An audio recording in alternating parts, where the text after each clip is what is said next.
We hope that you are comfortable in your space.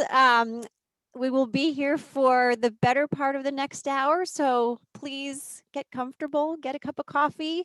We are aiming to have this session on Delta Center, California be approximately half hour presenting to you and leaving at least half the time for questions and answers about the Learning Lab.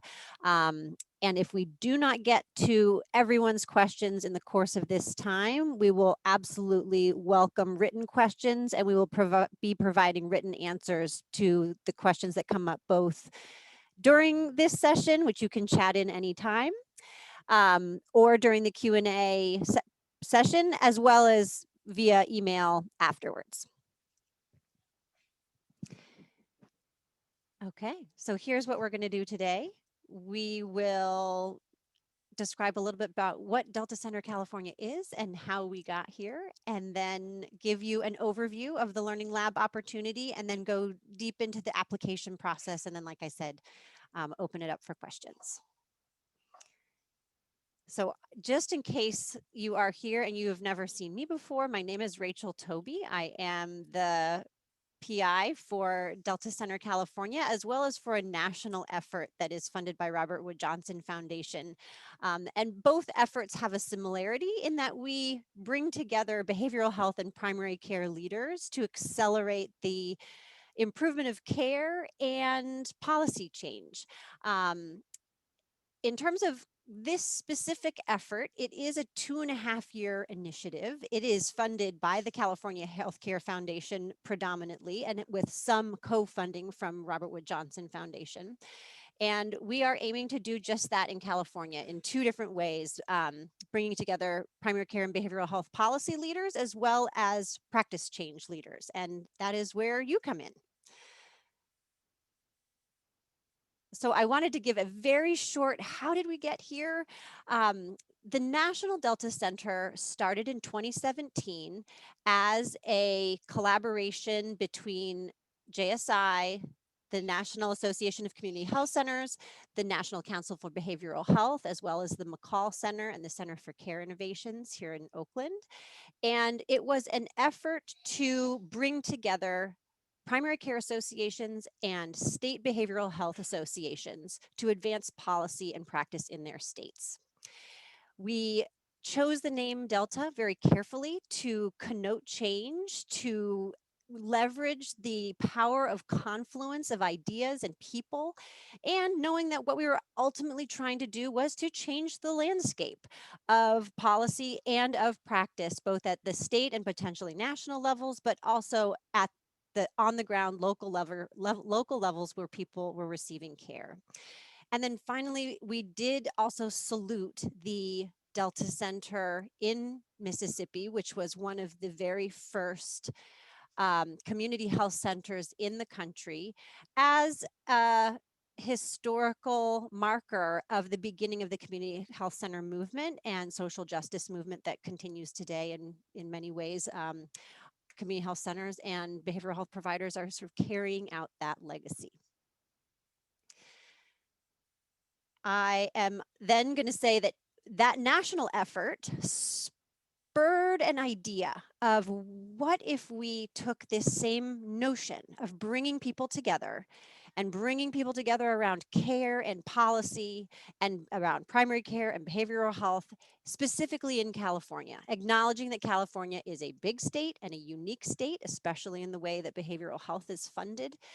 And we set out with CHCF's help to do a stakeholder-driven process to ask people what would be most helpful in terms of accelerating change in policy and practice, with the goal of ultimately improving care for individuals who have both behavioral health and physical health needs.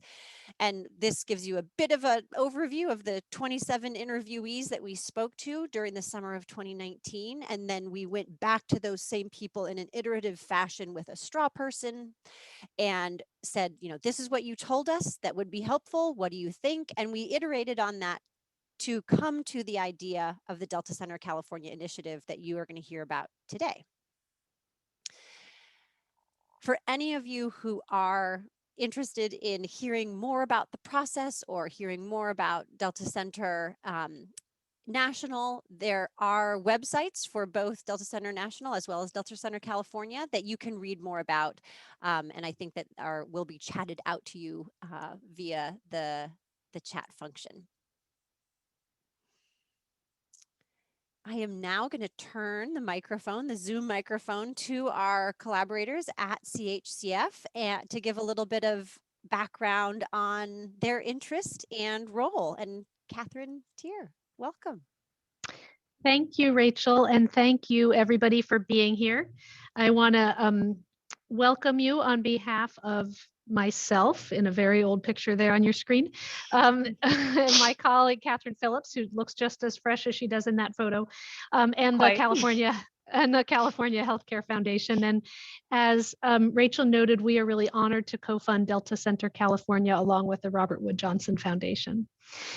For those of you who don't know our work, we are a statewide philanthropy dedicated to advancing meaningful, measurable improvements in the way the healthcare delivery system provides care to the people of California. And we know that healthcare is a basic necessity and a basic right.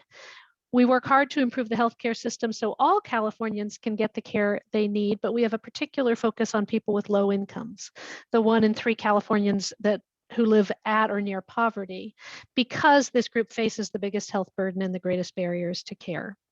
We also recognize the historical and continued oppression experienced by Black, Latinx, Asian, Pacific Islander, and other racial and ethnic groups.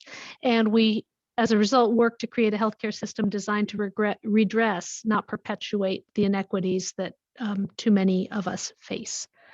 And we think that the best opportunity California has to advance those goals is to strengthen Medi-Cal, which is really the cornerstone of our California safety net.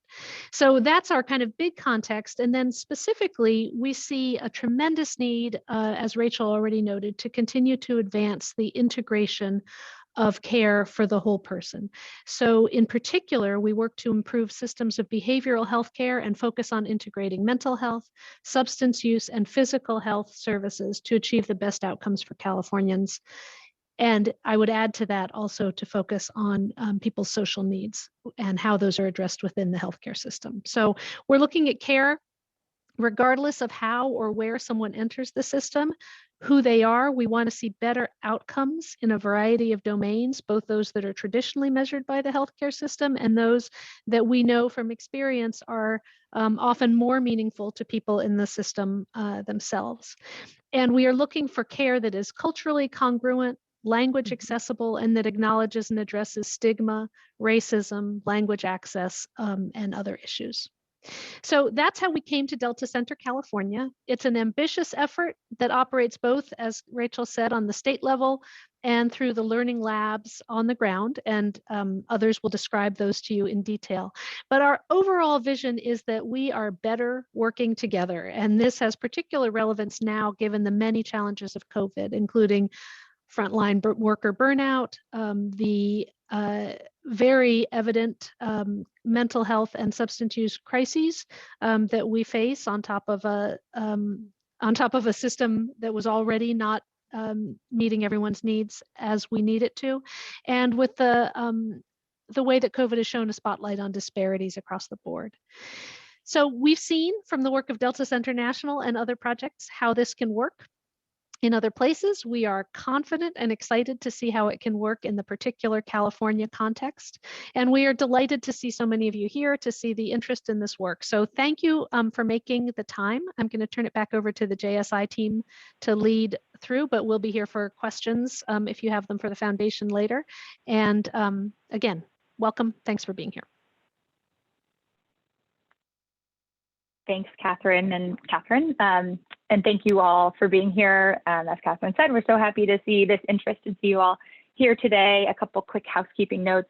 We are recording this session so that we can post it to our website later. So the recording will be posted for anyone who wasn't able to make it, for your colleagues you may want to share it with, or if you want to be able to refer to it after the session today. And please feel free to chat in any questions you have using the chat function at any time. We'll hold the questions for the end, unless it's a tech question, someone will respond to you. But otherwise, we'll hold our questions for the end and try to leave plenty of time for Q&A to get through those questions. And we do have an FAQ that we will post to the website, including any questions we've received over email, questions that are addressed during the session today, or questions that we may not have time to get to during the session today, but are asked today. And the slides, yes, the slides will also be available on our website. Thanks for that question and reminder. So I'm Robin Haller. I'm the project director for Delta Center, California, and I'm gonna just go through a fairly brief background on the project, on the Learning Lab and this particular opportunity, what we're looking for in potential applicants, and how to apply. So to start with, this is an overview of the goals of Delta Center, California. Our three main goals are to foster collaboration and collective action between primary care and behavioral health at the state and county level in California. The second is to build knowledge and ability of state associations to ensure that changes in incentives and care systems meet the goals and needs of individuals and families. And the third is to accelerate payment and care integration through on-the-ground projects in selected sites across California.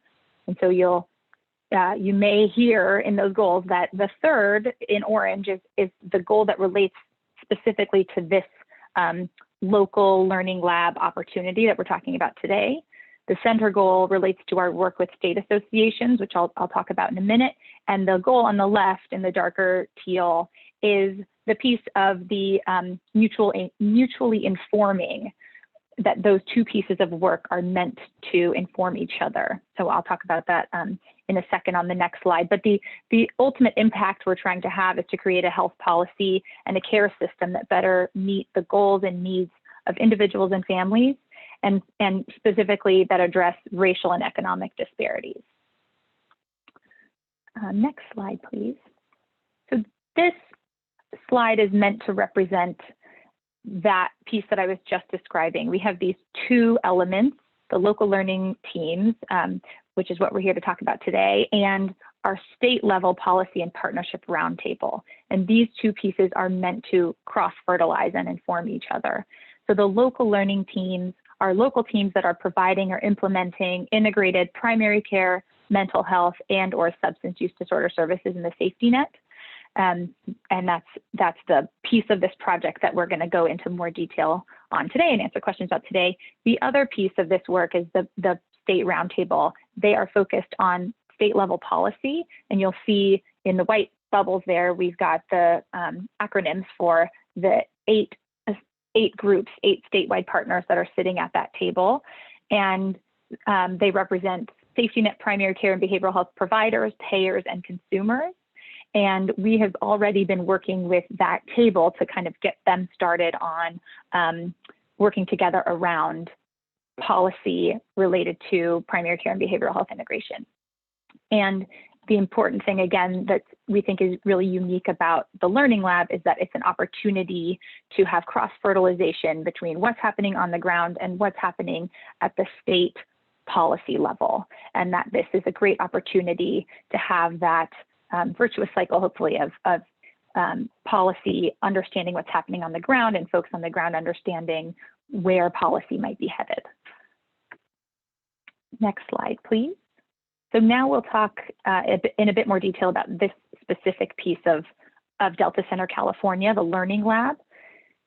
What we are looking for and what we have a call for applications out for is an opportunity to participate in the Learning Lab. And we are looking for up to 6 teams. The teams will be granted $50,000 for a 16-month program.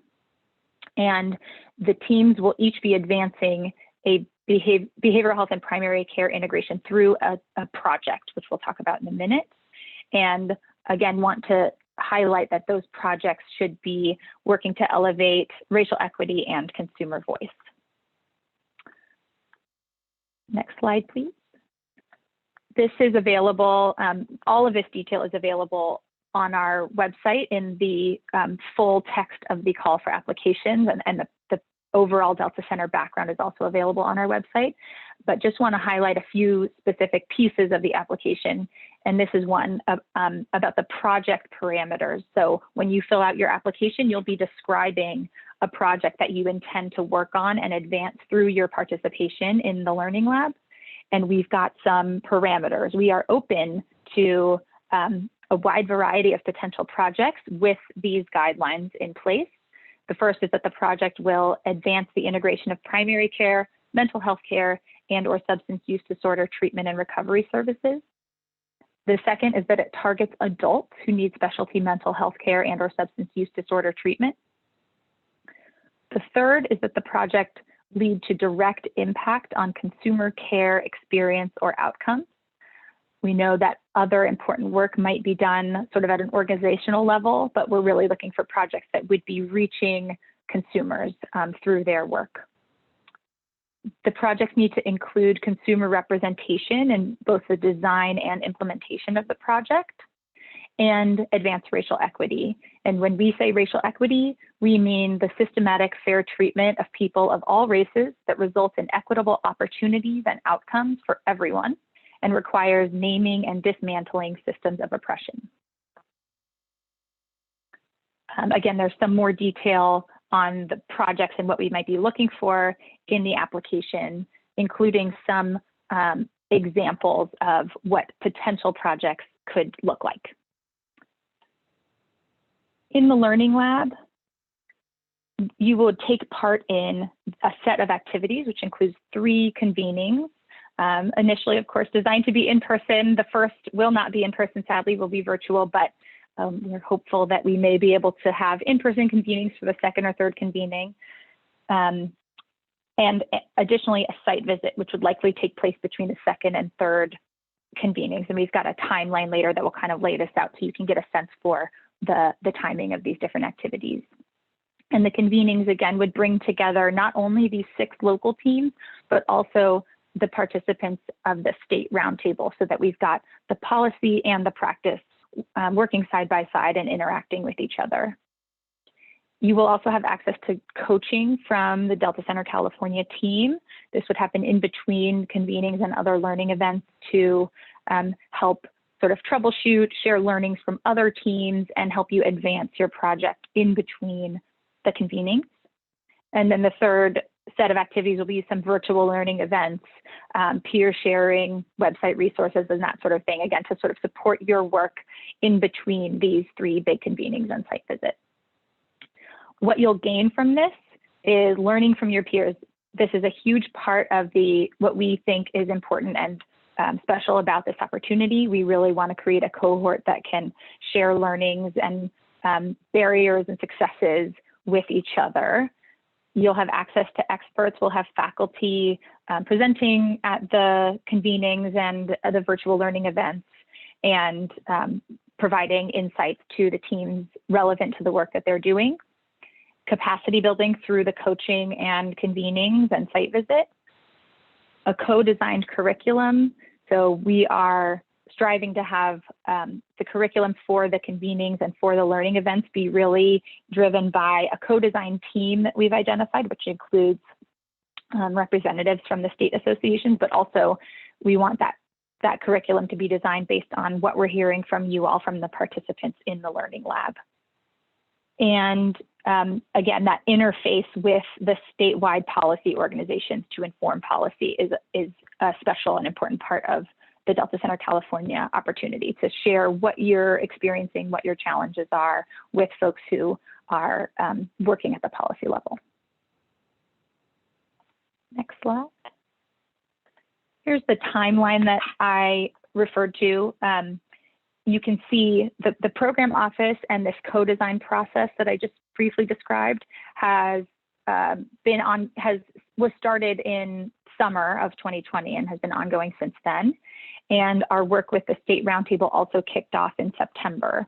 The State Roundtable has already begun to have monthly meetings to build relationships with each other, start their work together, and they will come together with the local Learning Lab participants at the first convening. And those convenings are marked by vertical white boxes. You'll see 3 of them, the first being in June, the second in early 2022, and the third in September of 2022.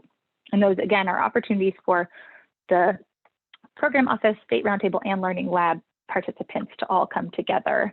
And you can see there the program office and co-design team in between convenings will be working on co-designing the curriculum for the convening.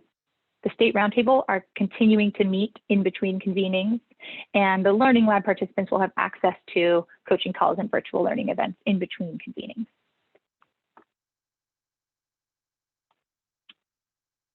So that's the overview of the program itself, and now we'll move into eligibility and expectations for potential applicants. Again, this is all outlined in some additional detail in the call for applications on our website and in the PDF that's attached, but just to highlight a few things.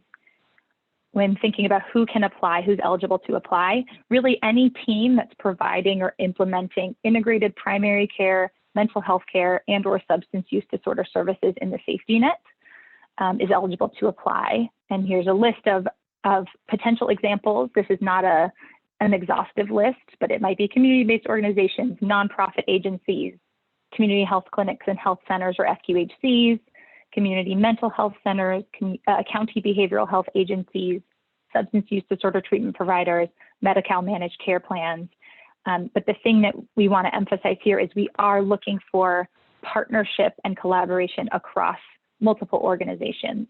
So that's a key component to the team element, is that it's not just a single entity or organization applying, but that you've identified partnerships across organizations and other folks that you'll be working with, and you have put together an application as a team across organizations. Next slide. When thinking about what we'll be looking for in the projects and in the applications, again, this is in detail in the application itself and the call for applications, but we're looking for projects that will advance integration of primary care and behavioral health in order to improve access, care experience, and or outcomes for adults who have specialty mental health and or substance use disorder needs. We want to see a clear approach for meaningfully engaging consumers or consumer representatives, and the project design and implementation should center consumer needs. We want to see a focus on racial equity, an approach that is designed to advance racial equity and or address racial disparities. As I just described, partnership across organizations, and this includes partnerships beyond the status quo. We're hoping to see kind of new organizations or new folks from those organizations at the table. We want to see a variety of perspectives and roles and organizations involved in the project activities and participation in the Learning Lab. And then finally, we're looking for a commitment to sharing best practices, sharing barriers and challenges, but being, a willingness and readiness to contribute to that peer learning environment is also a key part of what we're looking for.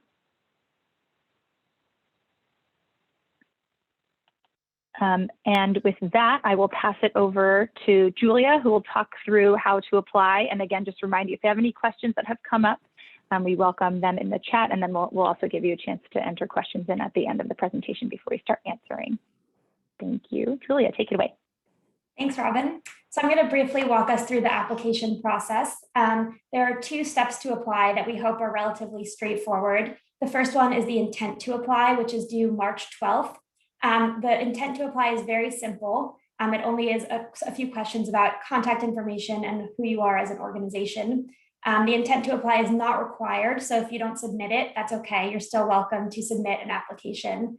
And it's also non-binding, so if you don't submit it, or if you do submit it and don't apply, that's okay, although it is helpful for us to understand the status of applications. And then the application itself is due March 19th at 12 p.m. Pacific time. You'll have the lead applicant complete the online form and upload an application narrative. You can find that link on the Delta Center California website, which I believe Mia is going to chat out. And you'll upload your application narrative as a Word document or a PDF file. So you might want to answer the questions in a Word document that you can then upload. And then you'll also add contact information in the survey, just so that we are able to reach out to you.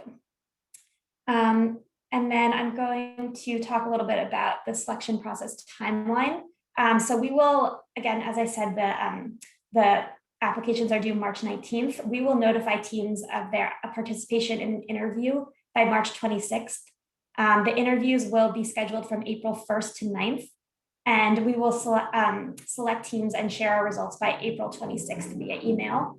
And then between May 10th and 21st, teams will have kickoff calls with the Delta Center California program office. And then the first convening will be June 7th through 9th. So we know it's a short turnaround, but we ask that applicants be aware of these dates and hold them in case you are invited for an interview and chosen as a team. We'd like to make sure that you have those dates now so that you can be prepared for that. So with that, we are going to turn over to questions. We've seen some questions in the chat that we're going to respond to, but feel free to continue asking questions in the chat, and we will spend the remainder of the hour answering your questions. Thanks.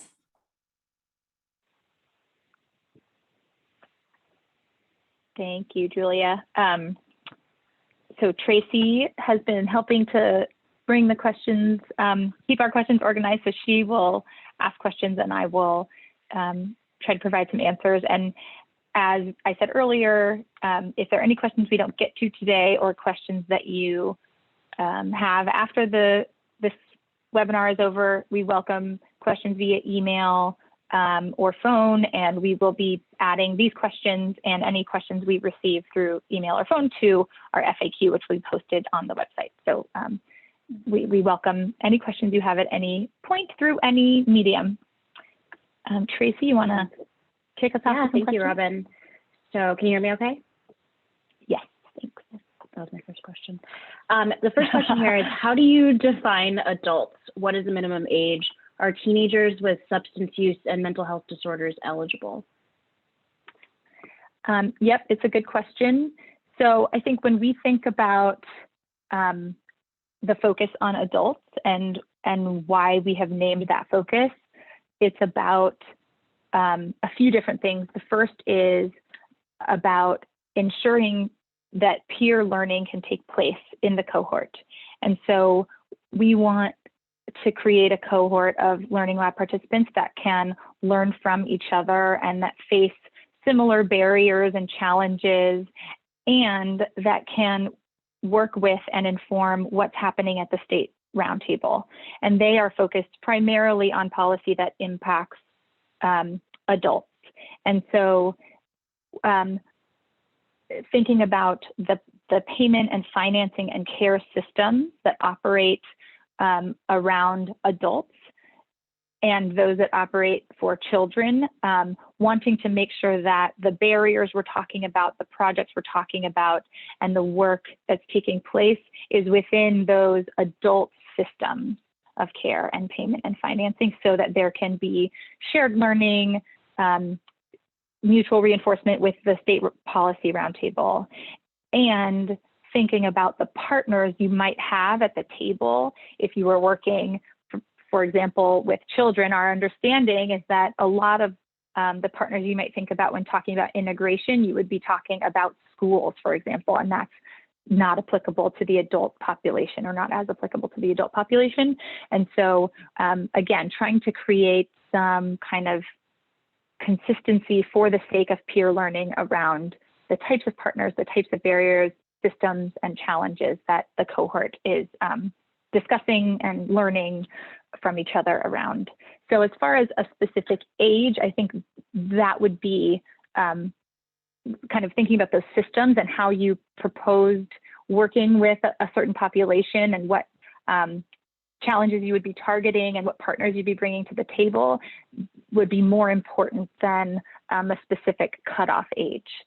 So I hope that's helpful. And if you have, again, we welcome questions. So if it would be helpful for you to kind of get a little more specific in an email to us and ask us in a bit more detail, we're happy to think through it. We are really trying to be responsive to the field and to what people want to be working on and what's happening locally. And so for that reason, we've intentionally left a lot of things fairly open-ended. But again, are still trying to make a cohort that can have shared learnings and shared curriculum. So that's what's guiding our response to that question. Thanks for asking it. Thanks, Robin. The next question is, how are you defining SMI and SUD? Is moderate to severe behavioral health considered SMI? Do applicants have to have an SMI or SUD contract with the county?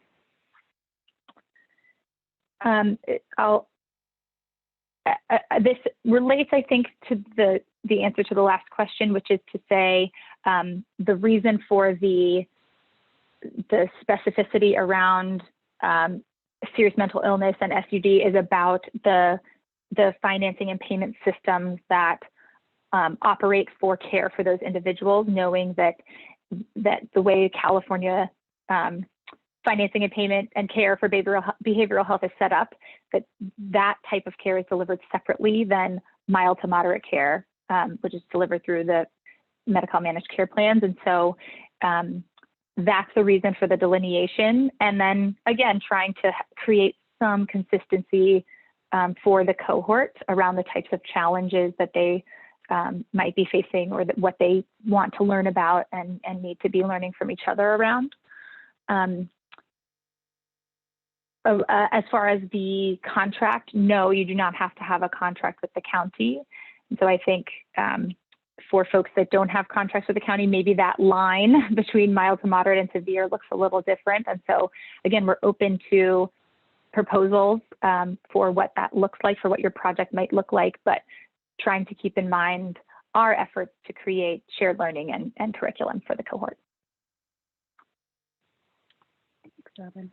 There are a few questions, and I'll try to ask them in quick succession about what we mean when we say the team and defining what that team looks like. So I'll ask one that's a little bit more specific, which is, can you elaborate on the 3 to 5 member core team requirement? If we want to include more partners or staff from the health centers, can we expand beyond 5? On a similar note, the application says that a provider has to be a part of the core team. Does the provider need to participate in all program activities, or can they serve as a consultant role since our providers are stretched very thin? Great questions, thank you. So as far as the 3 to 5 member core team and wanting to have more partners, we value and appreciate having a diversity of voices at the table, and absolutely see the value in having a larger team. Our experience has also been that trying to have too many people physically sitting at the table when we're in person or in the Zoom room can get overwhelming and kind of reduce some effectiveness of kind of the interaction and collaboration. So that's why we have narrowed in on 3 to 5 for each team to try to have kind of a manageable group of folks in the room. We definitely welcome additional people to be part of your project team, and for things like coaching calls, if you wanted to have more folks on the line, or webinars, that would be fine. We also recognize it's not a ton of funding, so we're not asking you to have to cover 10 people's attendance at a convening. If you had a situation where you wanted to have more people on the core team, we welcome that proposal. I think part of the reason we have an an interview process is also to make sure that we're having conversations with teams and with applicants around questions like this. So if it was important to you to propose 6 or 7 people and you wanted to talk about why that is, the interview is an opportunity for us to do that with you. And I think that gets at your second question. We recognize, especially at this time in this year, that providers are stretched very thin. And so we've tried, first of all, to define provider very widely so that it doesn't need to mean only one type of provider. And there's detail on that in the application text on our website. So don't feel like it needs to be, your chief medical officer or some particular provider. But I think also if it was really a hardship to have the provider be a provider be at every single event, that's something we could work around, as long as the team still represented kind of that perspective in a different way, and that the provider was still involved in the project and in the process, in other ways through the team's project work outside of the convenings and meetings. Did I cover the questions that you raised, Tracy? I think you did. And I think you started to cover the one question that just came through, which is if the provider can be a licensed therapist, if it can be a psychiatrist, if the provider has to be an MD. Yeah, provider does not have to be an MD. We recognize that there are a wide variety of folks who provide care for this population. We've given a handful or two handfuls maybe of examples of providers on the website in the full text of the application. But again, this is an area where we haven't listed the exhaustive list and welcome proposals from you all. And I know we have a few questions that have come through. I know we have this on a slide, but that have just asked if we can give some examples of what a project might look like. Thank you, Julia. Yeah. Yep. So we in the application, the call for applications, we've written out 3 examples because we recognize, on the one hand, leaving things open is very helpful, and on the other hand, it makes it hard to imagine what a project might look like. So we've written out 3 examples. Welcome. You're welcome to read them and ask questions after if you have questions after reading them. But here we've broken those 2 of those 3 examples out a little bit. And I just want to really highlight these are not meant to be restrictive or limiting in any way. Just because your team or your project doesn't look like one of these examples doesn't mean it wouldn't be a good fit. This is just our attempt to give some concreteness to what is otherwise fairly open-ended by design. So in the first example, you might have a team that includes an FQHC that was designated as a certified community behavioral health clinic, a CCBHC, and a county mental health plan. And they have come together with the goal of improving the delivery of specialty mental health services within the FQHC, now that it's a CCBHC, and is receiving funding to provide specialty mental health services. And they would like to assess access and outcomes data by race and identify ways to improve the experience and access to care for BIPOC populations, Black, Indigenous, and people of color.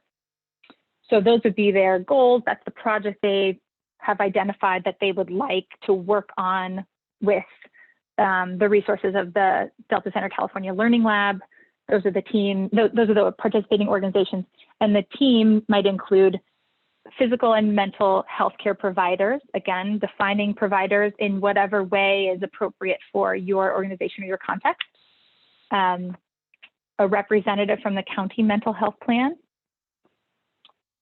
with the idea that payment is an important part of how care can be delivered and what care can be delivered.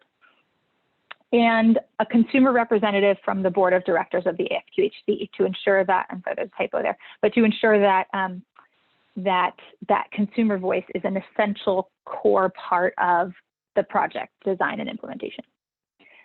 So that's one example of what a team might come to the application with and describe in their application. Another example is a community-based organization that provides mental health and substance use disorder prevention, treatment, and support services through community-defined practices, is partnering with a health center. So they are the organizations that are participating.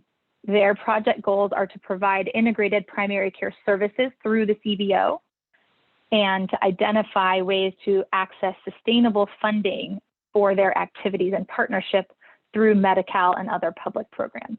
So in this case, looking at sustainability as a big part of what they're trying to work on together, in addition to the integration of care and what that might look like. You know, there are different ways that that could look depending on the organization and the context.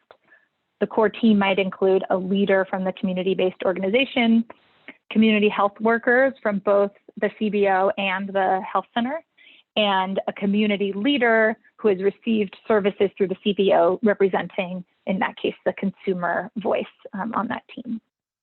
And I think I'll just take a moment to highlight that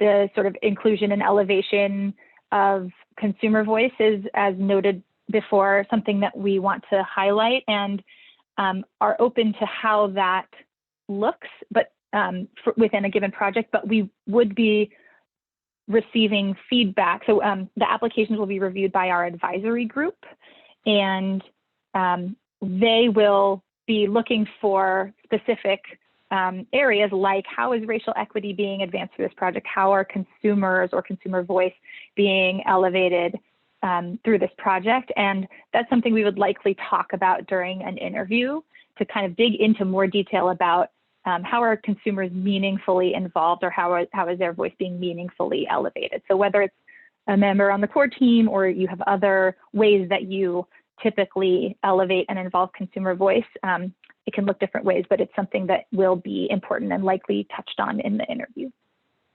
I hope those examples are helpful. As I said, there are 3 of them. They're written in a bit more detail in the application, the call for applications, and we welcome questions after you've reviewed them if you have any. Thanks, Robin. Another question about team composition is, can one of the organizations be a faith-based organization, for example, a church? It's our understanding that many churches are gatekeepers in the communities we are interested in serving. Yes, yep. It's not, they're not named, I think, in our list of examples, but absolutely. And then one more clarifying question, which you've started to talk about a little bit, which is if you can clarify what we mean when we say consumer, and who would be a consumer. Do we mean strictly patients, or is it the end user of the program design? Just a little bit more detail there.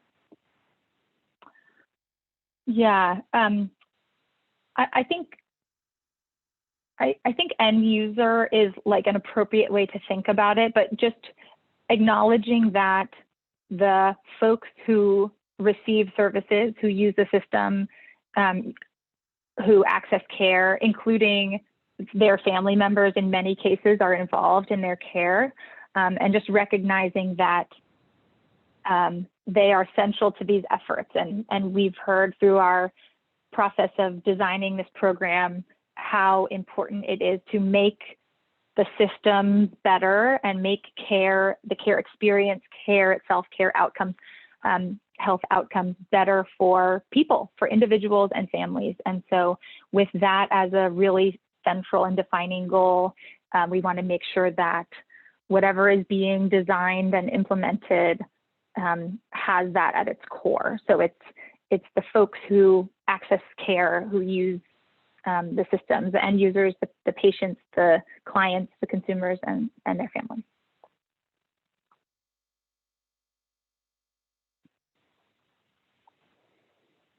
Thanks, Robin. I've followed up with some folks directly in the chat on more specific questions, but our chat is still open. If you have any additional questions that have come up for you as Robin is speaking,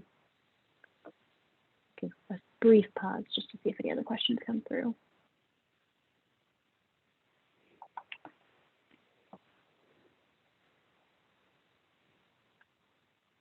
So Robin, here is a question about the interview process itself.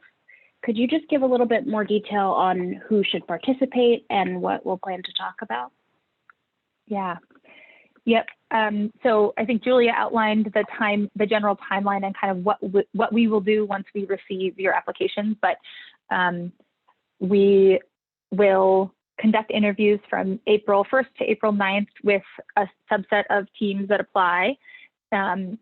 They will be 60 to 90-minute interviews over Zoom, of course, and we would hope that most or all of the core team could be on those interviews. It's a chance for us to meet the teams and to kind of dig into the content of your application. So I mentioned, how is consumer voice being incorporated or elevated? How is racial equity being advanced? And to give you a chance to kind of answer questions about, oh, you proposed 8 people on your core team. Can you tell us more about why that is? Or you don't have a primary care provider.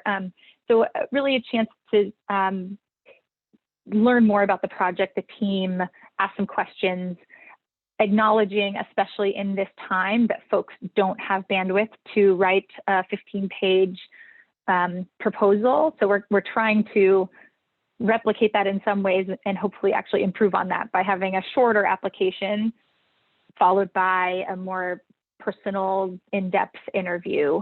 And on our side, it'll be 2 members of our program office team, as well as one of our advisory group members. If you're interested in our advisory group, they're named on our website as well. You can go check out who's involved there. We do meet with them roughly quarterly, and they will be providing input through this process to our team.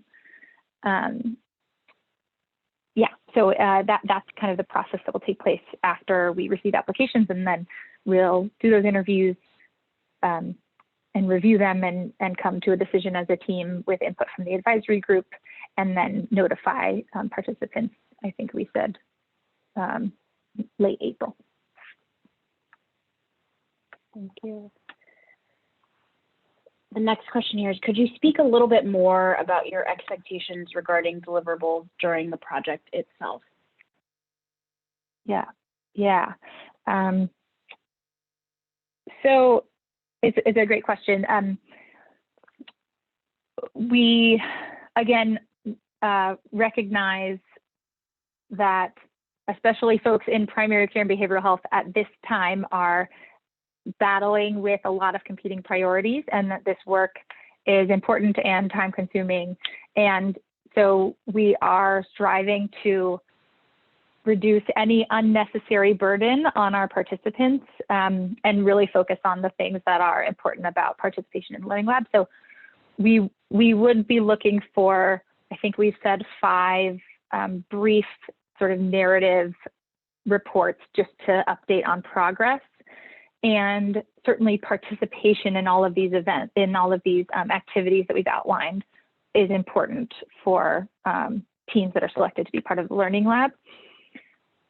We also haven't mapped out the curriculum for these 3 convenings, looking ahead 16 months, because we want it to be responsive to the folks in the room, the teams at the table. And as I mentioned earlier, we've tried to be fairly open about what we're looking for and who might apply. So I think for that reason, we haven't named a bunch of kind of specific deliverables we'd be looking for. Because we want to see what the teams are looking to work on. So we really just want to make sure that what we're asking of teams is reasonable and useful and appropriate for the projects that folks are bringing to the convenings and to the work. So the thing we have named, I think the only things we've really named are participation in those activities and the 5 brief narrative reports over the course of the Learning Lab. And participation includes that willingness to share with peers, share challenges, share learnings, share experiences. Great, thank you. And I think you started to answer this question, but just any other clarification on what the parameters are for the use of the funding itself. And you started to answer this asking, could you please provide a bit more direction about what types of activities might be included besides travel costs to participate? Yeah, so we haven't asked for a budget. We're not expecting folks to go into great detail about how they will use the funding. We recognize it's not enough funding to, hire a team of people to do this work. We imagine this is work you are already doing or we're already planning on doing, and this is funding that might just give you the boost you need to move it to the next level or push it over the edge. So it's meant to cover travel costs, participation in the convenings, recognizing that takes time. There might be some kind of organization and logistical support required on your side. So that's funding is meant to also partly cover that. And I think the other thing that we would want teams to keep in mind and would probably discuss in an interview is about paying or compensating consumers fairly. So what that looks like will vary based on how they are involved, but recognizing that that should be part of the kind of meaningful engagement of consumers as well.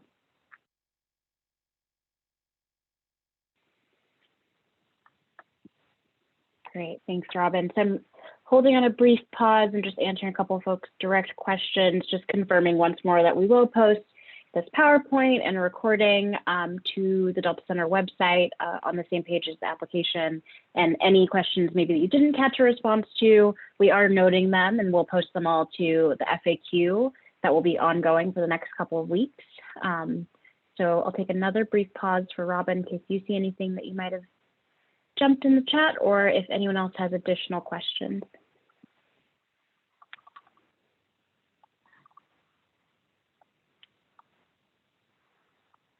We really appreciate you all being here today and considering this opportunity. We're excited. We're so excited to see kind of what comes of this process, what work you all are doing, and what work you're interested in bringing to the Learning Lab. We, as I've mentioned a few times, absolutely welcome any questions you might have, any clarifications that we can provide. And the session will be recorded, or the recording will be posted. The session has been recorded. And yeah, we look forward to hearing from you through your intent to apply, through your questions, and hopefully through your application. And the website is in the chat if you want to pull that out. And thank you again for taking time to hear from us today. We appreciate it a lot.